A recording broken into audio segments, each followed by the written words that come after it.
시청자 여러분 안녕하십니까? 여러분들의 오후장 투자 전략의 보탬이 될 증시 오늘관을 지금 시작해 보겠습니다.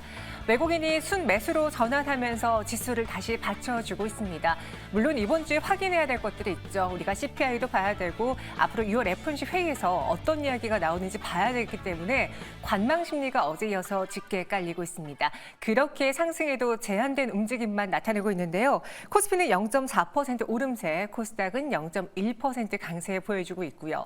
그 안에서는 신고가를 기록한 굵직한 종목들 또 한 번 보입니다. 어제 이어서 SK하이닉스가 또 한 번 고점을 높여놨고요. 여기 더불어서 클래시스, 미용 의료기기주 그리고 화장품주들의 빨간불, 여기에 신고가 랠리도 이어지고 있습니다. 과연 오늘 시장에서 핵심은 무엇인지 오전장과 오후장 변화가 있는지 이야기 들어보도록 하죠. 이슈 추적 통해서 살펴보겠습니다. 이건희 대표 함께 할게요. 어서 오세요. 안녕하세요. 네, 안녕하십니까. 왠지 오늘 오후장에 좀 힘이 약할 것 같다라는 생각이 들기는 했어요. 아직 체크해야 될 거시적인 지표들이 많기 때문인 것 같은데 오늘 우리 시장 그럼에도 잘 버텨주고 있다고 보십니까? 어떻게 보세요? 아주 제가 볼 때 개인적으로 훌륭하게 버티고 있는 걸로 보이고요. 네네. 지금 지수가 0.4% 정도 올라온 거는 사실 내일 관망 심리를 좀 벗어나서 그래도 코스피 중심으로 지금 좋은 시세를 좀 내고 있다라고 보고 있고 역시 개별 종목단, 섹터단으로 해서 조금 순환매가 좀 빨리 이루어지지 않나. 그래서 어제 좋았던 전력주들은 그저께 좋았던 전력주들은 또 빠지고 있고요. 오히려 지금 또 화장품주들이 치고 나가면서 지금 분위기는 돌아가면서 올라가는데 그중에 가던 종목들이 조금 더 가는 그런 모습들이 좀 나오고 있습니다. 네, 그런 시장 안에서 저희가 어제는 그랬거든요. 상승하는 종목들이 또 한 번 신고가 랠리를 보여주면서 무언가 시장에 뚜렷한 답을 보여주긴 하지만 내가 매수하기는, 내가 따라가기는 선뜻 어려운 장이다라고 했는데 당분간 이 시장이 좀 이어질까요? 어떻게 보세요? 일단 지금 시장은 실적을 밟고 올라가는 종목들도 여전히 있고요. 네. 네, 화장품, 미용 의료기기 이제 수출 데이터들이 나오니까 이제 지금 우리나라가 이제 박정희 대통령님이 만들어 놓은 것 중에 가장 좋은 게 10일 단위로 수출 데이터가 들어오죠. 이게 우리나라만 그런 건데. 네. 그러니까 10일 단위로 보니까 여전히 또 수출이 잘 되고 있다. 이런 것들이 이제 확인되는 종목들 중심으로 해서 급등이 나오고 있는 상황이고요. 또 하나는 이제 특징을 보면 대형주 단은 그닥 그렇게 좀 좋지는 않습니다. 물론 이제 하이닉스가 오늘 좋은 흐름을 이어가고 있지만 여전히 2차 전지도 오늘 좀 쉬고 있어서 그거보다는 중형주 단에서 좀 좋은 흐름이 이어가고 있다. 특히 애플 관련주들도 급반등이 나왔고요. 그 외에도 화장품, 미용 의료기기, 그 외에 이제 한미반도체 약진 이런 것들이 이제 더해지면서 네. 전반적으로 시장 분위기는 지수 대비해서는 좀 괜찮다라고 보고 있습니다. 훌륭하게 버텨내고 있는 시장이다라는 평가를 받았습니다. 그럼 그 안에서의 세부적인 이슈도 저희가 확인을 해봐야겠죠? 두 가지 이슈 추적 주제 만나보겠습니다. 다행이에요. 전일장에 LG이노텍, BH 자화전자 급락할 때 많은 분들이 질문을 주셨고 저희 패널 분들의 경우에는 대다수가 버티자, 애플 이렇게 끝나지 않을 것이다. 아직 이 개발자 연례 회의도 끝나지 않았다라는 데 입을 모았는데요. 다행히 오늘장 반등해주고 있습니다. 가장 쓸데없는 걱정이 연예인 걱정, 재벌 걱정, 여기에 애플 걱정이다라는 말도 있는데요. 그만큼 오늘 시장에서 강했고요. 또 두산 로보틱스를 포함해서 로봇주에 대한 개인 투자자들 관심도 커지고 있습니다. 알아보도록 하죠. 애플 이야기부터 나눠볼까요? 어떻게 하루 만에 이렇게 평가가 톤이 뒤바뀌었는지 모르겠습니다. 전일 시장에서 급락하는 대표적인 종목들 다 애플 수혜주였는데요. 이번 세계 개발자 회의에서 애플이 혁신은 보여주지 못했어요. 여전히 그에 대한 평가는 동일합니다. 일단 보안 걱정 없는 개인 맞춤형 AI 제공을 강조했고 오픈 AI라던가 온디바이스 AI에 대한 키워드는 난무했는데요. 애플만이 갖고 있는 플랫폼이라던가 기술력, 뛰어난 것은 없었기 때문에 전일 시장에서는 애플 관련주의 추가적인 매도가 나왔습니다. 그런데 이 부정적인 관점이 긍정으로 바뀐 건 바로 여기입니다. 이 애플 디바이스의 교체 수요는 유발할 것이다. 다가오는 9월에 아이폰 16부터 시작되는 이 AI가 포함된 애플의 디바이스로 많은 분들이 스마트폰을 바꿀 것이다라는 그 기대가 나오면서 애플주 그리고 오늘 관련주들이 빨간불을 켜고 있고요. 또 이를 기점으로 애플이 AI 플랫폼과 서비스 기업으로의 전환이 될 것이다라고 평가도 하고 있습니다. 이로 인해서 오늘장 LG이노텍이 갭상승으로 시작을 했고요. 이와 함께 빨간불을 켜내고 있는데요. 이건희 대표님. 예. 이 톤에 대해서 갑자기 부정에서 긍정으로 바뀐 톤에 대해서 그리고 시장의 반응에 대해서 어떻게 생각을 하셨어요? 그러니까 뭐 그 AI에 뒤처졌던 애플이 뭔가 엄청나게 대단한 거를 뭐 얘기할 거라는 기대감이 있었는데 그들만이 갖고 있는 무언가. 예. 네. 근데 이제 특별한 게 생각보다 없어서 어제는 실망을 다들 한 거죠. 네. 예. 그래서 실망을 했는데 가만히 보니까 우리가 그 기대했던 거는 어차피 애플은 얼마나 AI를 잘 활용하느냐가 중요한데 그 활용점에서 봤을 때는 아, 그래, 이 보안도 괜찮고 그다음에 온디바이스 AI 기능 이제 온라인과 접속하지 않고도 기능을 쓸 수 있는 여러 가지들을 탑재했다라는 얘기들이 또 나오고 이 애플 인텔리전스라고 이제 이름을 붙였는데 이게 앞으로 그러면 이 엄청난 유저들이 많이 있기 때문에 이게 계속 기술은 더 발전을 하겠죠. 그에 대한 기대감도 다시 생긴 것 같고요. 또 어제는 또 안 좋았던 게 그 전일 보면 일론 머스크가 또 자기 그 직원들한테 애플 사지 말라고 경고했어요. 예, 막말을 했죠. 예. 뭐 오픈 AI가 애플에 빨대를 꽂았다. 뭐 이런 이제 그 풍자화까지 돌아다녔는데 그런 것들에 이제 여파가 좀 있었다가 가만히 생각해 보니까 이거 아니네. 그래도 핸드폰은 많이 바꿀 것 같아. 아이폰 15부터 이제 이 기능을 쓸 수 있는데 이번에 나온 거죠. 쓸 수 있는데 그 14 전에 있는 이제 기기들을 보니까 한 95%라는 거죠. 이제 그러면 이 95% 중에 한 절반만 바꾸고 뭐 30%만 바꿔도 이거 수요는 폭발적으로 늘어날 수 있겠구나라는 계산을 또 하면서 다시 어제 뭐 7% 이상 올랐기 때문에 그 부분을 이제 한꺼번에 반영하면서 오늘 갭상승에 출발했고요. 하지만 여전히 또 윗꼬리를 많이 달고 있습니다. 맞아요. 그리고 음봉이 나온 종목도 있는데 관련주 중에 그 이유는 어제도 세론, 오늘도 세론. 이렇게 보시면 되고요. 중장기로 보실 분들은 조금 더 조정이 나온 다음에 사셔도 뭐 크게 무리는 없다라고 말씀드리겠습니다. 오늘 그래도 반등한 거는 다행이긴 한데 전일 하락은 실망에 따른 세론, 오늘은 긍정적인 기대 요인 받지만 그럼에도 세론 이렇게 오전장보다 오후장에 윗꼬리가 달리고 있다 평가했습니다. 대표적으로 LG에너텍 한번 보도록 하죠. 오늘 12% 갭상승으로 문을 열었고요. 장중에 27만 2천 원까지 올라왔었습니다. 현재 구간에 윗꼬리가 달려있는 상황. LG에너텍 뭐 길게 본다면 큰 문제가 없다라고 이야기해 주셨는데 단기적인 관점에서 봤을 때는 당분간 이런 변동이 심할까요? 아니면 변동 심한 건 오늘까지 다시 또 잠잠한 LG에너텍이 될까요? 좀 이제 잠잠해질 걸로 보이고요. 뭐 오늘 뭐 그동안 좀 못 올랐던 이제 보안 그 ITM 반도체 이런 종목들은 워낙 또 안 올랐기 때문에 오늘 아직도 한 10% 정도 유지를 하고 있고요. BH도 이제 뭐 그 변동성이 좀 컸었는데 관련 종목들 보면 이제 저는 뭐 조금 더 하락은 할 수 있겠지만 여전히 우상향 기조를 이어갈 수 있다. 그래서 어제 오늘은 이벤트성으로 좀 대응을 하시는 게 맞을 것 같고요. 만약에 이제 없는데 한번 사보고 싶다라고 생각하시는 분들은 LG 이노텍이 됐든 관련주들을 살 때 한 이번 주말 정도에 뭐 보시고 사셔도 괜찮을 것 같습니다. 약간 이 파동이 지난 다음에 접근해 보는 게 어떻겠느냐라는 이야기 주셨고, 그럼 저희가 애플 수혜주로 봤을 때 뭐 LG노텍이라던가 BH 부품단으로도 볼 수 있고, 아니면은 이 교체 수요가 도래한다, 온디바이스 AI가 다시 한번 또 시장의 부각을 받을까라는 점에서 오늘 그 관련 테마주들도 빨간불을 켜고 있는데, 상대적으로 뭐 부품주냐 아니면 온디바이스 AI 관련 수혜주냐 어떤 테마가 더 매력적일까요, 대표님?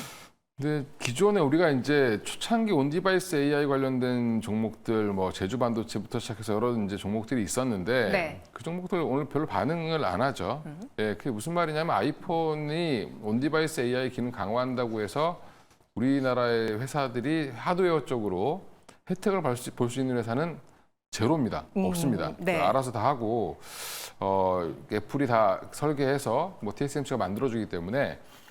근데 문제는 그 안에 그 iOS 그러니까 18이죠. 이 체계가 바뀌면서 여러 가지 이제 앱들이 이제 새로 나오겠죠. AI 기능을 탑재하는 앱들을 이제 뭐 열어놓을 텐데 마켓을 거기에 얼마나 빨리 좋은 프로그램을 만들어서 올려놓느냐가 더 중요할 것 같습니다. 그래서 앞으로는 소프트웨어 기업들 오늘 좀 많이 움직였는데 네. 그런 이유라고 보시면 되고요. 오히려 애플 관련돼서는 오늘 폴라리스 오피스, 한글과 컴퓨터 이런 종목들이 반응했던 이유는 그런 것들이 탑재될 수 있는 회사들, 오히려 이제 소프트웨어를 개발하는 회사들이 더 각광을 받을 수 있다. 그래서 그 안에서 예전에 이제 생각해보면 GPT스에 누가 올렸느냐 이거 가지고 막 올라갔었잖아요. 그거랑 비슷한 현상이 나올 수 있다.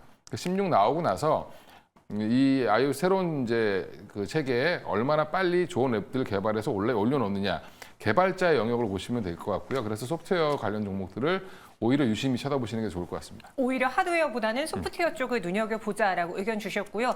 당분간은 애플 관련주의 변동이 크겠지만 이 역시도 이번 주 이후로는 또 잠잠해질 것이다라고 했습니다. 혹시 관련해서 한 종목, 가장 매력적인 종목을 좀 선별해 보자면 LG이노텍입니까? 아니면 조금 전에 언급해 주셨던 소프트웨어 쪽에 있을까요? 지금은 편하게 매매할 수 있는 건 LG이노텍이 제일 편하겠죠. 편하게. 어차피 물량이 증가할 거라는 기대감은 있기 때문에 조정이 나온다라고 하면 오히려 이제 그쪽이 더 좋을 텐데 소프트웨어는 뭐가 이제 튈지 모르기 때문에 사실은 조금 더 예민하셔야 된다.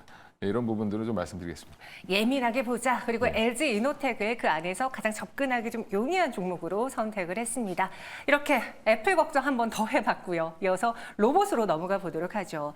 사실 조금 아쉽긴 해요. 최근에 금리 인하 기대감 커지면서 바이오가 먼저 반응을 해줬고 어제 그제의 경우에는 지난 거래일의 경우에는 2차 전지주가 올랐죠. 그럼 같이 볼 수 있는 성장주가 로봇단이긴 한데 물론 전일장 아진엑색도 반응을 해줬지만 전반적인 로봇주가 그렇게 강하게 시장의 주도주 역할을 하고 있지는 않습니다. 그럼 앞으로 이 시장 안에서 어떻게 변화할까요? 2024년 하반기를 한번 미리 볼게요. 하이투자증권의 리포트를 한번 발췌해봤습니다. 현실과 이상 그 사이에 놓여있는 로보틱스라고 평가를 했어요. 일단 1분기에 봤을 때는 로봇주들 국내 기업들 실적이 그닥 좋지 않았죠. 왜냐하면 유럽의 협동 로봇이 수요가 하락했기 때문입니다. 그럼 앞으로도 실적이 좋지 않을까? 그건 아닐 것 같대요. 왜냐하면 이 시장에서 뚜렷한 강자인 미국의 협동 로봇 수요가 견조하고요. 하반기는 더 성장이 가속화될 것으로 보여지기 때문에 특히나 이 미국 시장과 연관된 기업들을 보자라는 리포트 내용이 있었습니다. 더불어 중국의 경우에도 워낙 산업용 로봇이라든가 휴머노이드 등 다양한 로봇 시장에 지금 침투를 하고 있긴 한데 과연 중국이 이 안에서 기지개를 켤 수 있을까? 또 그건 미국 시장에서는 아닐 것 같다고 하네요. 미국은 계속해서 자국의 데이터 유출을 견제하고 있는 상황이기 때문에 쉽사리 중국 기업과 중국의 협동 로봇과 손을 잡지 않을 것이다. 그래서 국내 기업들의 피해는 제한될 것으로 보고 있습니다. 하지만 이 국내 로보틱스 업체들이 이겨내야 될 그런 실적 모멘텀이라던가 앞으로의 가시성, 성과성은 이번 2분기에 꼭 보여줘야만 할 텐데요. 이건희 대표님, 앞서 말씀드린 것처럼 성장주 내에서 우리가 기대했던 바이오라던가 2차 전지는 다 같은 턴어라운드를 한번 보여줬거든요. 근데 로봇은 아직까지는 잠잠한 것 같아요. 시장 안에서 그냥 개별적인 종목으로만 봐야 될지 아니면 다가오는 금리 인하 시그널을 염두하면서 지금쯤 접근해 봐야 될까요? 금리 인하보다는 수요 회복 정도로 보시는 게 수요가 증가? 로봇 수요 증가. 로봇 수요 증가 쪽으로 네. 보시는 게 맞을 것 같고요. 지금 금리만 가지고 보기에는 좀 애매한데 사실은 이제 바이오 종목들이 올라온 것도 앞으로 향후에 뭔가 로드맵이 정확한 회사들 중심으로 많이 올랐다라고 보시면 되고 그다음에 지금 2차 전지는 아직 회복 중이라고 보시면 될 것 같은데 이쪽 로봇은 제가 몇 번 자주 말씀드렸지만 이슈에 움직일 가능성이 있다. 아직까지는 이슈에 움직이는 섹터라고 보시면 되고 그 이유는 아직 돈을 벌었다는 증거를 별로 못 보여주고 있죠. 그래서 맞아요. 올해 하반기 정도부터는 좀 실적이 돌아서지 않겠냐라는 지금 얘기가 지금 나오고 있고요. 로봇주가 지금 두산이 워낙 두산 로보틱스가 많이 빠졌다가 대장주가 지금 다시 고개를 들기 때문에 다시 관심을 갖는 거고 최근에 이제 아진엑스텍이 삼성에 납품을 했다라는 소식이 들리면서 또 한번 신호탄을 쐈는데 네. 제가 이제 로봇주들은 투자 패턴이 대부분 삼성이나 대기업에서 투자를 했다거나 아니면 발주를 줬다거나 수주를 따내거나 이런 뉴스에 움직일 가능성이 높고 근데 전반적으로 협동 로봇 시장이 커져야 두산은 좋아지는데 두산 로보틱스는 협동 로봇 시장이 앞으로 좋아질 수밖에 없겠죠. 그렇죠. 미국의 지금 1인당 국민소득이 7만 불이 넘어갔습니다. 그 얘기 부럽다 이게 아니라 걔네들 인건비 되게 비싸구나. 그러면 미국에서 입장에서 고용주 입장에서는 사람들을 쓰는 것보다 로봇 쓰는 게 더 싸졌다는 얘기죠. 그러면 로봇의 수요는 갈수록 늘어날 수밖에 없다라고 대응하시면 되고요. 네. 그만큼 또 인건비의 상승, 인력의 부족, 고령화 이런 것들이 앞으로 이게 로봇은 좀 긴 테마로 보셔야 되기 때문에 근데 올해 하반기에 실적이 진짜 돌아서는지 여부를 확인하고 들어가셔도 사실 늦지는 않다. 하반기 실적 확인을 하고 들어가도 늦지 않다라는 의견. 두산 로보틱스를 한번 예로 볼게요. 방금 말씀해 주신 것처럼 이제 협동 로봇 하면은 가장 먼저 떠오르기도 하고 미국 시장하고도 밀접한 연관이 있기 때문에 증권가에서는 호평을 같이 해주고 있습니다. 특히 하반기가 더 기대된다고 하는데 오늘 장에도 주가는 한 7.82% 오르고 있긴 하지만 정말 몇 달 동안 옆에서 횡보하는 모습만 보여줬었잖아요. 지금 나온 이 상승, 어제 오늘 나온 상승이 무언가 이 추세 전환의 신호탄이라고 봐도 괜찮을까요? 아니면 이 역시도 단기적인 걸까요? 완전한 추세 전환이 나오지는 않은 것 같고요. 네. 제가 볼 때는 이제 일단은 한번 너무 많이 빠져 있으니까 한번 들어주는 정도로 이제 신호를 준 것 같고 더 이상 하락은 안 할 걸로 보고 있고요. 네. 오히려 이제 이게 키포인트는 지금 2등 기업이잖아요. 두산 로보틱스가 협동 로봇의 네. 1등 기업이 일본의 화낙인데 이 맞아요. 화낙이 1분기 실적 안 좋았습니다. 2분기도 생각보다 안 좋을 것 같은데 3분기부터는 좀 돌아서지 않겠냐라는 얘기가 나오고 있고요. 다시 뭐 중국발 수요라든지 뭐 미국발 수요 이런 것들이 증가하면서 다시 올라올 거다라는 얘기가 지금 나오고 있습니다. 일본 시장 내에서. 그러면 환악이 조금 좋은 신호를 보이기 시작하면 두산 로보틱스도 실적이 안 나오더라도 먼저 좀 따라가는 형태가 나오지 않겠나 생각하고 있습니다. 네, 그러면은 이 두산 로보틱스에서 우리가 좀 실마리를 찾아본다면은 앞서 이야기를 해주시긴 했어요. 하반기에 실적 확인하고 들어가도 늦지 않다라고 했지만 미리 좀 관심 종목을 꾸려놓는다면 뭐 레인보우 로보틱스도 있을 테고요. 감속기 하면 대표적인 뭐 SPG도 있을 테고 어떤 종목군 위주로 관심 종목 안에만 둬볼까요? 이제 뭐 제가 자꾸 나이를 먹어서 그런지 모르겠는데 네. 점점 보수 쪽에 돼가는데 이게 항상 이런 그 성장주들을 보실 때는 아직 돈을 벌지 못하고 있기 때문에 로봇 산업이 앞으로 나빠질 거라고 얘기할 수 있는 사람은 아무도 없습니다. 지금 다 전반적으로 좋게 보고 있죠. 근데 그 안에서 지금 대장은 두산이냐 레인보우냐 이 정도 차이인데 이 두 종목이 어떻게 움직이느냐를 보고 대응을 하셔야 되기 때문에 지금 뭐 그 밑에 있는 뭐 SPG라든지 감속기 뭐 이런 여러 종목들이 있는데 감속기 종목들은 그 뒤에 보셔도 될 것 같고요. 오히려 감속기가 생각보다 지금 뭐 특허라든지 이런 것들이 풀려서 누구나 기술력만 있으면 따라올 수 있기 때문에 사실은 물론 기술이 많이 필요한 거긴 합니다만 여전히 지금은 두산과 레인보우 중심으로 보시는 게 맞다. 그래서 그러니까 이 끌고 가는 대장주 중심으로 해서 투자를 하시는 게 맞고요. 물려도 이쪽에 물려 있어야 나중에 빠져나오기도 쉽고 오히려 혜택도 더 많이 볼 수 있다라고 보고 있습니다. 네, 그래서 이 시장 안에서의 로봇주의 경우에는 지금 당장 급하게 들어갈 만한 테마는 아닌 것 같습니다. 이렇게 로봇 이야기까지 다뤄봤고요. 현재 시간 오후 2시 17분 지나고 있는데 갑작스럽게 좀 시세가 변하고 있는 종목 하나 빠르게 훑어보고 갈게요.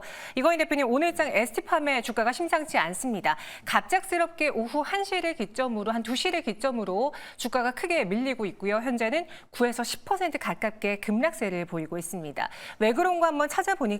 미국 국방 정책 및 예산을 다루는 NDAA 수정안 목록에서 미국의 바이오 안보법이 비포함된 것 같다라는 소식이 전해지자 반대로 최근에 저희가 좀 이야기를 했던 중국의 바이오 업체들, 뭐 우시바이오는 16% 넘게 급등을 하고 있고요. 반대로 국내의 ST팜의 경우에는 하락을 보여주고 있습니다.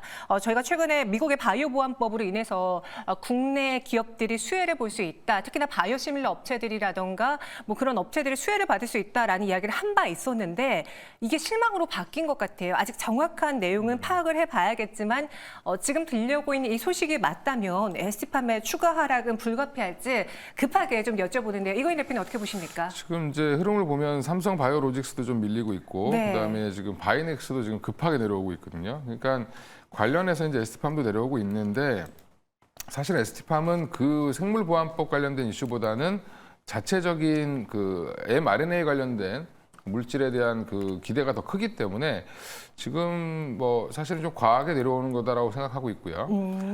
이게 아마 뭐 이거는 아직 뭐 결론을 좀 지켜봐야 되기 때문에 네. 실제로 그렇게 될지 안 될지 여부도 좀 확인해 볼 필요가 있고 바이오 섹터가 이런 이제 뭐 소식에 조금 예민하죠. 맞아요. 예민하기 때문에 여전히 이제 뭐 어제 애플 같은 또 그런 이벤트가 될 수도 있다. 뭐 그러니까 지금은 조금 지켜봐야 된다라고 보고 있습니다. 이게 아직 뭐 확정돼서 뭐 정확하게 나온 기사가 아닌 것 같고요. 맞습니다. 예, 그래서 조금은 좀 너무 예민하게 반응을 하는 것 같습니다, 시장에서. 네, 현재 ST팜의 급락 그리고 왜 바이오주가 하락하나 많은 분들이 궁금해하셨는데요. 현재까지 시장에 좀 돌고 있는 내용은 미국에서의 이 바이오 보안법이 이번에 통과되지 않은 거 아니냐라는 걱정 속에 CDMO 기업들 위주로 하락이 나타나고 있는 것으로 풀이가 됩니다. 자세한 소식도 들어오는 대로 저희가 관련주들의 흐름 체크해 드릴 테니까요. 조금만 기다려 주세요. 오늘의 두 가지 이슈 추적은 이건희 대표와 함께 다뤄봤습니다. 고맙습니다.